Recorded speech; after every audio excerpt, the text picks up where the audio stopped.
Daithi Ó Dáithí, yes, you're there, Tatawan. Initial project an op tá Daithi Ó Fallamháin on Irish Freedom Party. Is me Cathal Murtha reached agus támod they much a kench le Kirsty Raha in Erin in you. Okay, everybody, we've got Daithi Ó Fallamháin. That's pronounced right, Daithi, yeah? Close enough for me. Close enough for me. Close but no cigar. No, Dáithí is one of my conspirators. Conspirators. We both stood in the recent election. Dáithí was Mayo, wasn't it? You stood in? I am in Mayo. I am. Mayo. And you did quite well as some of the rest of us, most of the rest of us. Well, we all did really well, of course. We did well to stand it all. Sorry? We did well to stand it all. Exactly. Standing was the success. As somebody once said, to stand or to fight is to win. To not take part is to lose. So, yeah. So, we're just going to have a wee quick background of how you got involved in all of this and where you think things are going and just a little bit like that. Okay, Dáithí, so I've only met you once at the Ard Cordelia meeting, but just explain a wee bit about where you're from. You have an American accent, so I'd be intrigued as to how were you born in America? Were you born here? Did you go? Just a bit of background how you got involved in all of our paper. Just to give away my age, I'm of a generation that my parents, it's the 50s, so my parents went over to America for a while, and they went to Britain and everything else. I was actually born in Chicago. Well, you're born in Chicago, right? But my parents left within a couple of months and moved back to Ireland. Right. So yeah, I have the accident of birth of having been there. But anyway, so they moved over to the States. They had work, changed their mind, came back to Ireland. They went to England for a while up in Lincoln, then came back and then went back to Chicago. So most of my childhood was in Chicago. Right.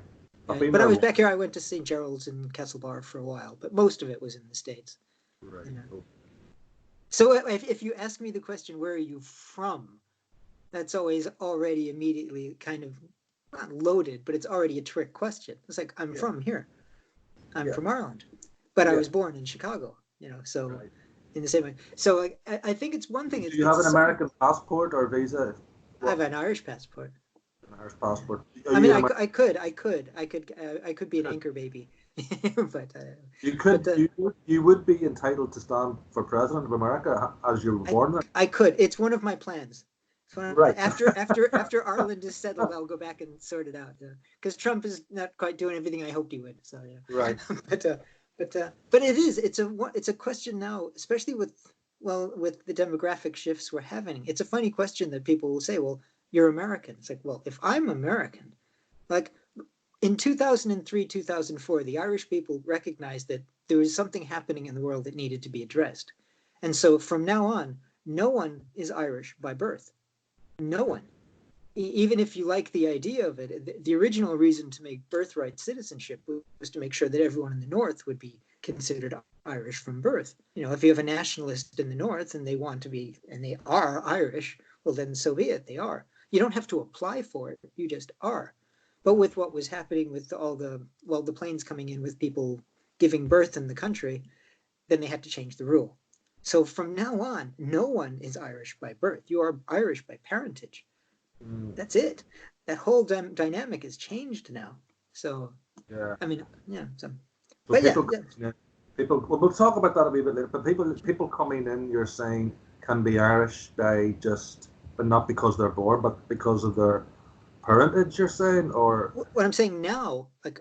Okay, if people will say that, like, oh, I migrated to Ireland, which is nonsense. Like, I was here and I was gone, and I'm just of a generation of people that traveled a lot. But even someone who's born in Ireland of Irish parents, they're not Irish because they were born here. They're Irish because their parents are Irish. That's true for everybody now. Right. So if in other words, if you have a Nigerian couple or a Russian couple or a French, French is European, but if you have somebody that's completely out of the EU range, and just because they have children here, they have no right to claim Irish citizenship. That's how the law is now. That's how it needed to be changed because people are moving so much more than they used to, and staying in different places longer. But it's been loosened then. It's easier to become Irish. No, it's actually kind of harder in some ways because it used to be so long as you were born here, you were Irish. Right. That's not true anymore. So you have to have parentage. Yeah. Right. Okay. So even if your parents go back to Brian Boru and beyond, the idea is like it doesn't matter anymore. It's only if your parents are here that you're Irish. Right. Okay. Yeah. Or grandparents, depending how far back you want to go. Yeah.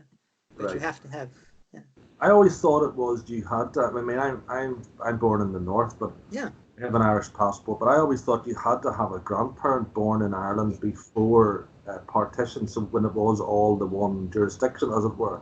But now I think it's been loosened up. Okay, that part has. Yeah. But Yeah. I mean, okay, I suppose I'm thinking of it more for the Republic Yeah. as it is. Yeah. But I think they've made it now that you only have to have a parent who has an Irish passport, because I have a nephew who's born in Hungary. And I think he can have an Irish passport, which I think under the old rules you wouldn't have been able to do that. But anyway, so I think it's loosened up a little bit in that way. You need one grandparent. You need one grandparent. That's all you need to have Right. an Irish passport now. Yeah. Right. Which may be a bit generous, but we'll take it. Okay. Yeah. Right. So anyway, about the background thing. So yeah, my parents So were back in just on the background thing, the question I was wanting to ask is, have you, since you're very involved now with the nationalist movement, have you had any flack from people saying, with your accent, etc., that, hang on a minute, you're not Irish, what are you doing coming over here telling us what to do since you're not even from here? Well, it's a tactic, but it's only a tactic that they know will work at a very narrow vision of what it actually means to be Irish. They're just saying it because they think it hurts. And it doesn't really, because it's kind of a silly point at this stage. Only people who know nothing about emigration from this country would even bother to assume that. You come to Mayo and tell all these grandparents that their kids are not Irish and see what happens to you. You know what I mean? It's just a tactic at this stage. They don't even believe it. Yeah, you've got kids yourself, yeah? You've got 2 kids? I do, yeah. 2 kids. And where are they? My daughter's working in Dublin now, and my son is in South Korea at the moment. Right, okay. Yeah. And they're both Irish speakers, actually. I've drummed it into there. Yeah. Very good, yeah. So fluent, like, but I'm not. Brushing up your Gaeilge? Yeah, well, I'm sadly I've been a very slow learner with Irish. I've been a false beginner a few times, but the best crack was at university, because I went to Galway. I actually did my master's in Irish studies in Galway, and so I had to really get into it then. But life goes on in different ways, and I don't think I have the greatest head for learning languages. As some of us do, and some of us do. I try, but it's kind of pathetic.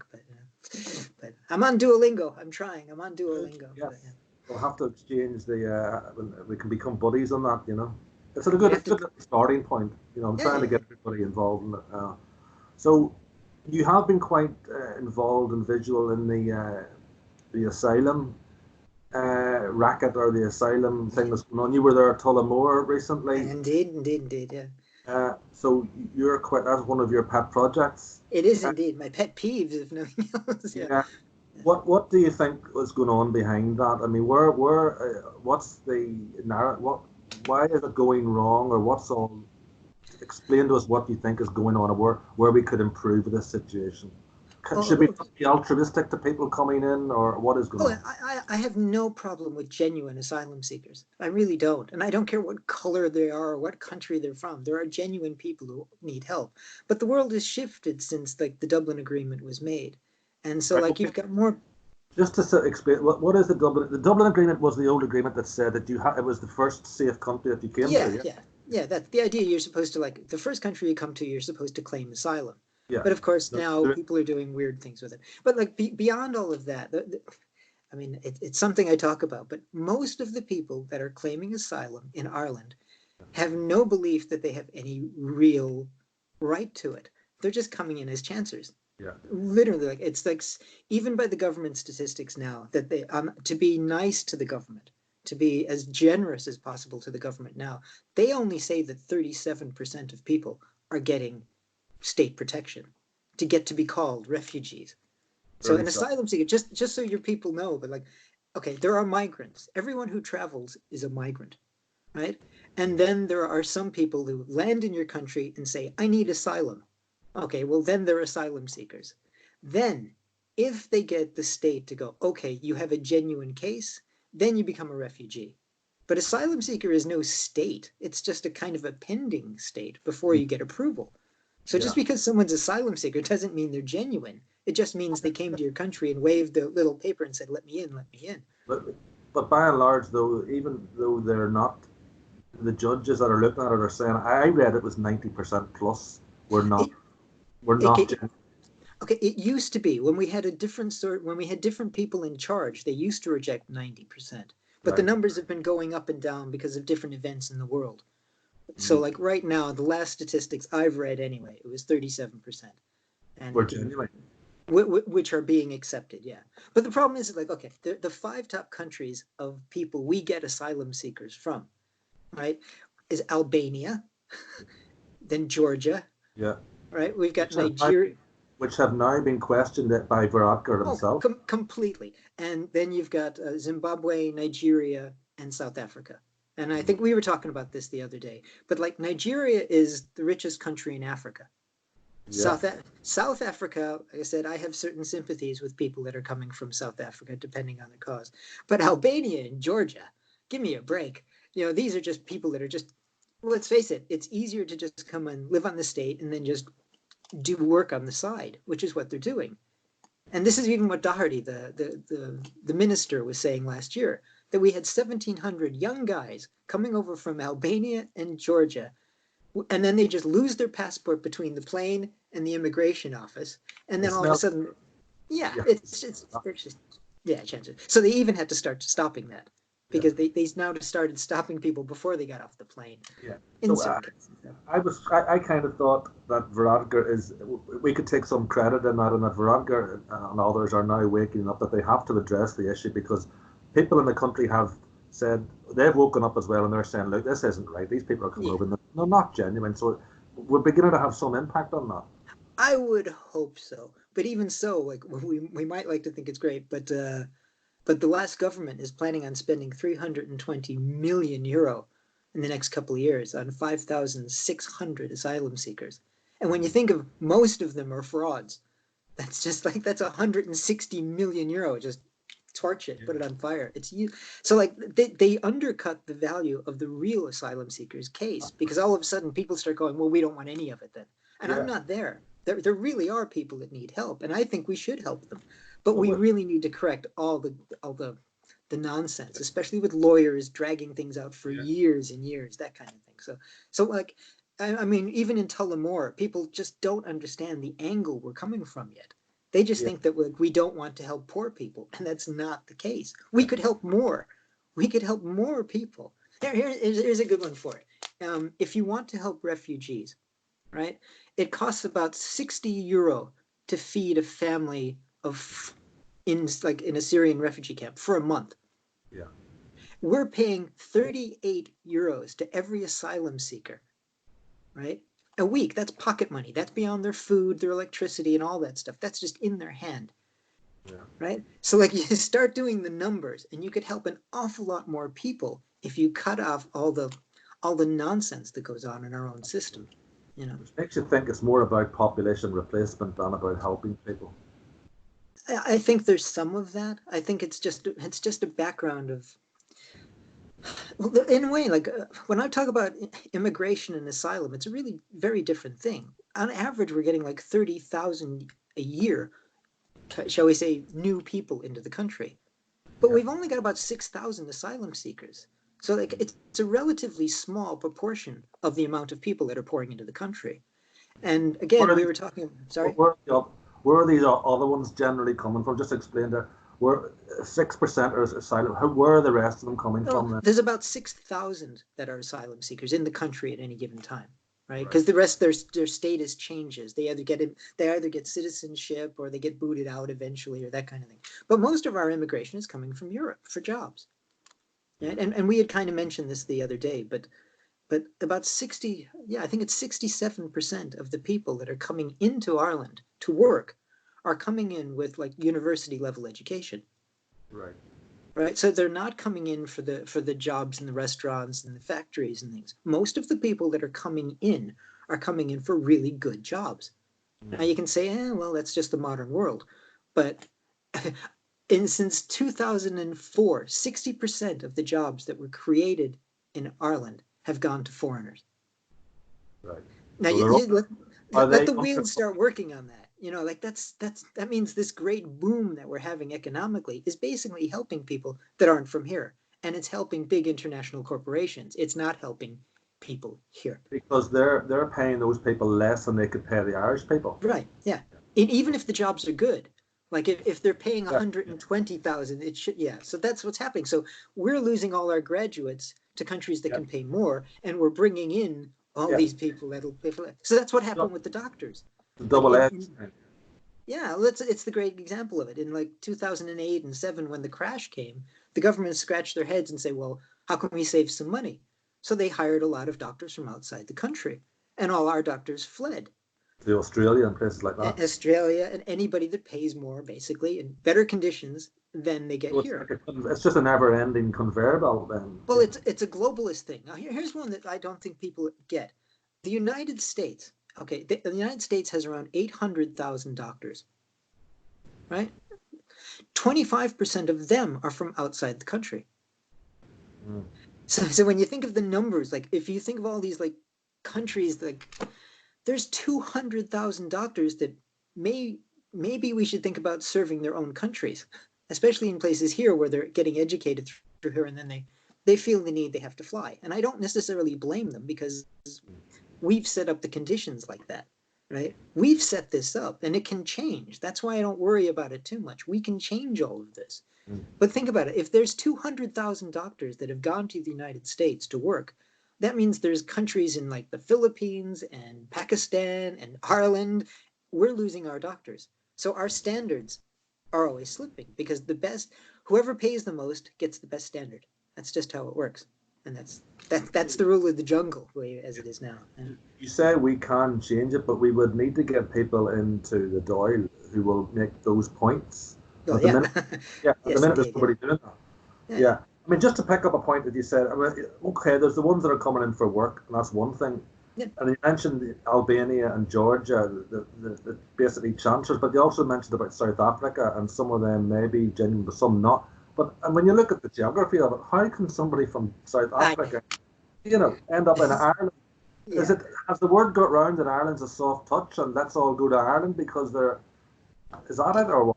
If you go to YouTube, and you just look up Ireland and refugee, you Yeah, will be amazed at how many videos there are on how to work the system, right. and just immigration in general. But just, yeah, I mean, we do have a generous system, and I don't think that's a flaw in the Irish character, but it's just the numbers have changed so much that it's not like you're just having people fleeing terrible situations that happen to end up in Ireland, because they're, like you say, they're flying here. If they've got enough money for the flight from Nigeria Yeah, yeah. without non-stopping, that means they could have gone to the next country and bought a house. You know what I mean? Like the way the money works, how did they get here? Now, that said, some people, even if you're in a safe country, like Georgia is considered a safe country, Albania is considered a safe country, South Africa is considered a safe country, but you can be from a safe country and not be safe in it. So, for example, if you had a homosexual coming from Iran or an atheist coming from Pakistan, there's actually a legitimate claim there. But how they got from Pakistan to Dublin That's what without that's what stopping jumps out some, the page at me. That's what jumps out the page at me, because geographically Ireland should have zero yeah. refugees. Not Well, that asylum or seekers. asylum seekers. Yeah, And I want to pick the difference, because the media always mixes up the words. The media I know. always wants to blur the distinction. So like we go, we don't know what The we're man in the dealing with. street, again, the man in the street or woman in the street looks at it, and all they see is that there's far too many people coming in here, which is true when you look at the figures, that we're rapidly approaching 20% of our population is foreign Getting born. there, yeah. Getting there. And then that's actually worse than 20% when you think about it, because most of the older generation are Indigenous Irish, but so most of the younger generation are not. So Yeah. give that another, and if they keep continuing, it's going to be an exponential curve. So you're going to be talking very soon 40-50% Yeah. easily a minority situation. Yeah, So I that's don't think people understand the demographics yet and how quickly it could change. yeah, And like I said, some of it is okay. Like from my perspective, I could hardly say that it's not a good thing to let other people coming around. Like if someone's married to somebody, they've fallen in love with somebody from another country, and they bring them back. I have no problem with it. And again, I don't care what country they're from, what color they're from. I don't mind if it's a genuine case of just and the people are traveling more. They're meeting people. They're bringing them back. I have no trouble with this at all. What I have trouble with is an economic system that is just bringing in 30,000 people every year. And it's not serving us. It's only serving the Amazons and the big pharma companies and all this. It's not serving us. And they might all go if the economy tumbles anyway and leave us holding a big holy wreck after they're done. Yeah. Because we're building our lives and our economies and our lifestyles around this money. Like out where I am now, like there are, I won't name names, but there are big companies that employ loads of people, and then they get all their mortgages set up for the next 30 years, etc. And then all it takes is Trump, God bless him, to say, well, we're not having it anymore. If you're an American company, come back to America. And in a way, he's right. But if they all decide to pack up and leave, what's going to happen to all these people that built their lives around American or German or whatever it is companies? We need to be able to defend ourselves a little better against this. And I think the virus thing has shown this. We really do need to build up our own industry better, and at least to be able to feed ourselves and provide our own medicines and things like that. But job-wise, it's trickier though, because we've become very reliant on it. That's the globalist world. But I mean, just as an thing, I was looking at some statistics this week, and when you're looking at what is Ireland, what kind of country we are, pharmacy, right? That I'm looking at our exports now, right? Exports. It's 53 billion euro is our exports in pharmacies. That is 31% of everything we export, right? And if you look at meat and dairy, meat and dairy combined come to about 4.1, 4.2%, right? About 7 billion. Ireland produces more perfumes and cosmetics than they do beef and dairy when we export it, right? So our perfumes and cosmetics are 8.8 billion. Yeah. Which is 5%. So it's pharmacy, lipstick, and beef. As far as what we're exporting. Now, not all of these companies are Irish either. Right? So a lot of these companies, the profits aren't going to stay here. They get dissipated into the greater globalist market. But again, to just bring it down to the guy in the street, people always give the argument, the Irish emigrated, and this would constantly get, we emigrated elsewhere, and should we not do this now? So do we then have to see our own country go down the tubes? But also, people say we can't survive without all these immigrants, because who's going to do the jobs that we don't want to do? So we're always getting that nonsense. But how did we survive for hundreds and thousands and thousands? Yeah, so but that argument doesn't hold up really to stand up. No, we would have to be a very different country, and we might actually have to maybe actually say we're not going to have absolutely everything everybody in New York City has that's a multimillionaire. But we might just end up with different priorities. We talk about, in our party anyway, we're always talking about the fisheries, the idea that, but that's not just a matter of jobs, because that's jobs for people who maybe aren't necessarily academically inclined. Those are decent jobs for kind of people that would actually then be able to start families and things like that. And it's also a physical world. It's not like everything has to be like eggheads. It doesn't. Everybody needs to be master's degrees in biotechnology. We're creating a culture around these jobs, and that's leaving a certain element of our population kind of disenfranchised. And we're doing it deliberately, And so if you have a culture based on, say, we're out where I am on the West Coast, all these towns should be thriving. Yeah. Because of fisheries, we would have a very different country. Rather than just saying, oh, well, we're just going into high tech and pharmacological stuff. Yeah. Who voted for this? Nobody. But it's kind of we're being manipulated into it. Yeah, well, I mean, as an Irish speaker, I'm particularly saddened when I see the fishing communities in the coastal areas being depleted. I mean, that's where it's hitting at the hardest. The most beautiful parts of the country, I might add as well, by all of this rape and pillage of the fisheries and giving it over to Europe when we can only fish less than 10% of those waters. That's just crazy. It's crazy. In my opinion, that's one thing that's the EU has destroyed the communities, and that's the fishermen there in Donegal, etc., that are saying that. But that's quite deliberate too. There's no way around it. Do you think they're targeting those last vestiges of Gaelic Ireland? I don't think they're particularly targeting it because it's a vestige of Gaelic Ireland. I think it's just there's a model in mind of a super slick urbanized world, and this doesn't fit it anymore. I mean, Yeah, I don't think it's deliberately to get rid of us. It's just to get rid yeah, of rural places all over. I mean, look at everywhere this is happening. Like, I think sometimes people think this is only happening in Ireland. It's happening all over Europe. And mm, like even with the immigration thing and the asylum thing, all of these things are happening everywhere, but just we're not necessarily all connected enough to yeah. realize that. But But I travel to America quite a lot, and a lot of Americans that I meet over there said, they still visit Ireland if they've got backgrounds in Ireland. They visit Ireland and they say, "What's going on in your country?" They go over, they never meet any Irish anymore.